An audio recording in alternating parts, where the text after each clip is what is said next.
The HOA president called the sheriff on me for swimming in my own backyard pond, a body of water I'd owned for 15 years before her neighborhood even existed, and as I floated peacefully at sunset. Herons calling across the water, sirens sliced through the quiet like a blade, with Sheriff Deputy Thompson pulling up my dirt driveway, looking as baffled as I felt, saying, "Sir, I have to issue a citation per HOA complaint," barely hiding a smirk, while behind him, Susan Blackwell stood at my property line, arms crossed, her fake smile never reaching her icy green eyes, and the citation, a $1,000 fine for unauthorized recreational water usage, left me dripping wet, staring at the paper, saying, "Ma'am, this is my pond. I built this pier when you were still in Texas. And if someone tried to control your own property, what would you do? I bet you've got HOA horror stories too." But Susan didn't know I'd spent 20 years as a municipal finance director. A big mistake on her part. So let me back up. I'm James, and 3 years ago I lost my wife, Emily, to cancer after 22 years of marriage, her loss feeling like half my soul was ripped out. The grief so suffocating I couldn't breathe, couldn't think, couldn't imagine tomorrow. So I moved to rural Virginia, inheriting my grandfather's 4-acre property with a spring-fed pond that's been ours since 1952, Pop having built the cabin after Vietnam, that pond saving his sanity just like it was about to save mine. A crystal-clear oasis fed by underground springs, surrounded by oaks. Smelling of autumn year-round, where dawn brought herons and mist rising like spirits, and I'd sit on Pop's pier, sipping coffee from Emily's chipped mug, watching bass chase insects.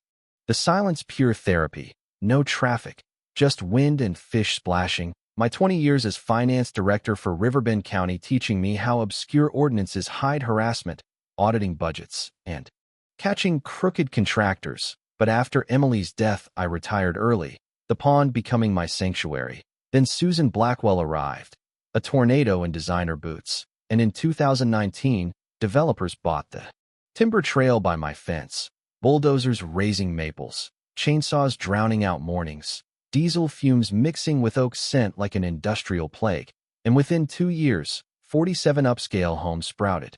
Pondside luxury estates, ironically named since their pond view was my property, and Susan, from Texas, drove a Mercedes with prop-keen plates, her ego massive, brunette highlights costing more than my groceries, designer handbag pricier than my truck, her smile screaming she'd double your fees, becoming HOA president in 6 months, and set on civilizing us, her visits passive-aggressive, heels clacking on my driveway like a drummer gone wild, bringing muffins while commenting on my cabin's character, her perfume clashing with the oak breeze like cheap air freshener. And when I declined her lowball offer to buy my land, her smile turned predatory, revealing the real estate shark beneath, her harassment starting small, complaining about my unpermitted pier.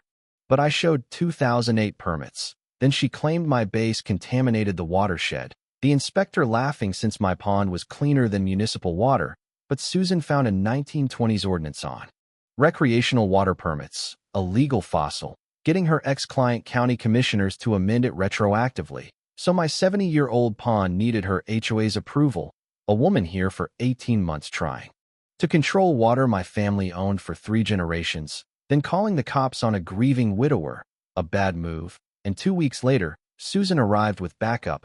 I was on my porch, coffee in hand, when vehicles crunched up, reeking of bureaucratic desperation, cheap cologne and polyester. Susan stepping from her Mercedes, smirking, with Larry Jenkins, a fake inspector, clipboard in hand like a petty king, saying, "Mr. Carter, we've got a complaint about your commercial fishing operation," and I nearly choked. Commercial fishing? I stocked this pond for fun. But Larry, shifty as a used car salesman, demanded a business license or $500 daily fines. So I showed my deed and permits. Personal use, 50 base twice a year. He barely looked, saying, "Anonymous complaint says commercial." Ponds shut down, and that night, I fired up my laptop.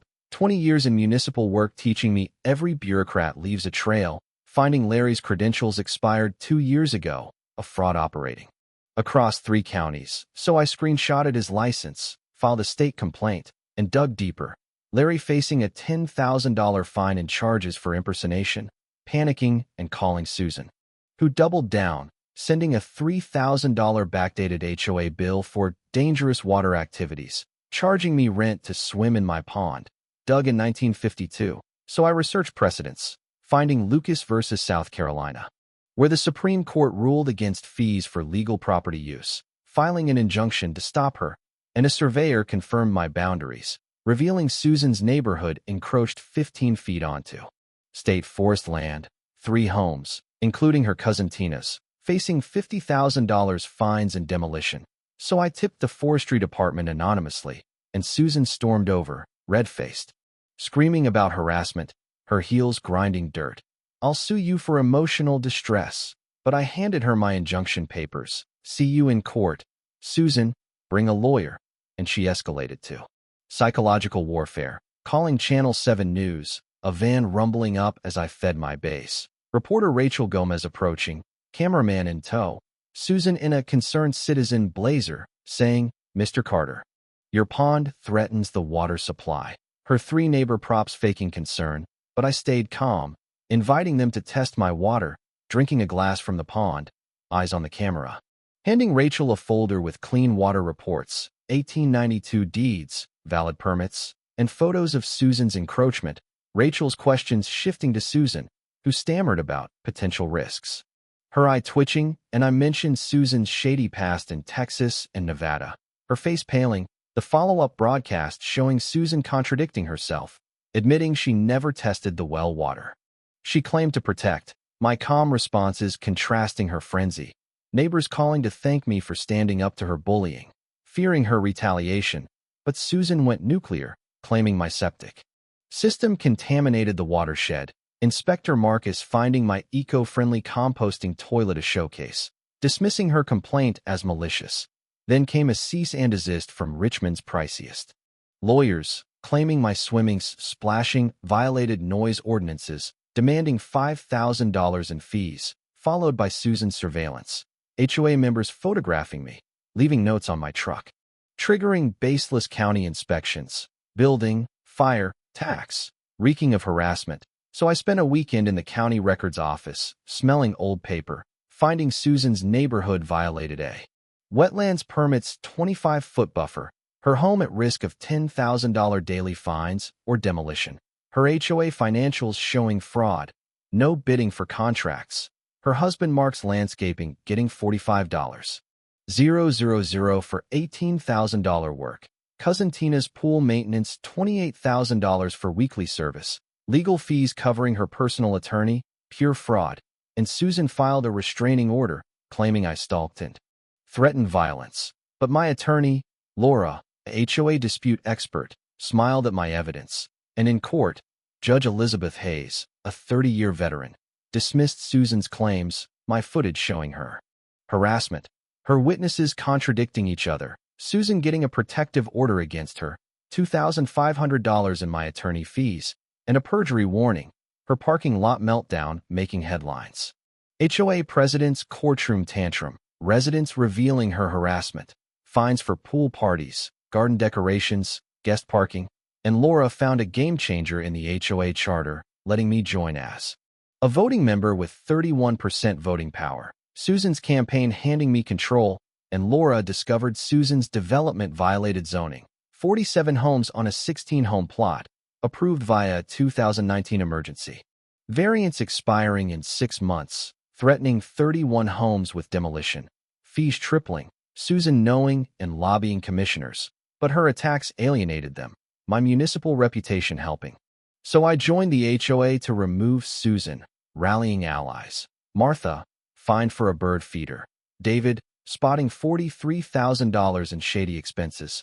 Kim, exposing Susan's illegal drainage changes risking violations. And Friday, we strategized, David to show fraud, Martha to share harassment stories, Kim to expose infrastructure risks, my 31% vote ensuring an election, and Saturday, Susan moved the meeting to her garage, citing security, but Laura cited bylaws for adequate space. Residents voting 18-5 to return to the community center, Susan calling the police, Deputy Thompson calling it a civil matter.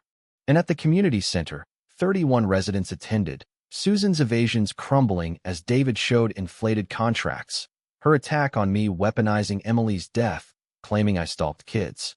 Martha retorting, "You find me for a bird feeder," sparking resident stories, and I presented evidence. Susan's $85,000 condo purchase with HOA funds, her criminal history in 3 states. Unpaid judgments. She screamed conspiracy, lunging at the camera as Prosecutor Anderson charged her with embezzlement and fraud, arrested as cameras rolled, her U-Haul revealing stolen HOA property. The community voting her out, electing David, Martha, and Kim. I declined a board role, offering my pond for fishing, and 6 months later, Emily's sanctuary hosts community events. Susan got 4 years, her condo seized, fees dropped to $180, property values rose 12%. Susan's law passed for HOA transparency. My pond a symbol of healing, justice won with receipts and solidarity.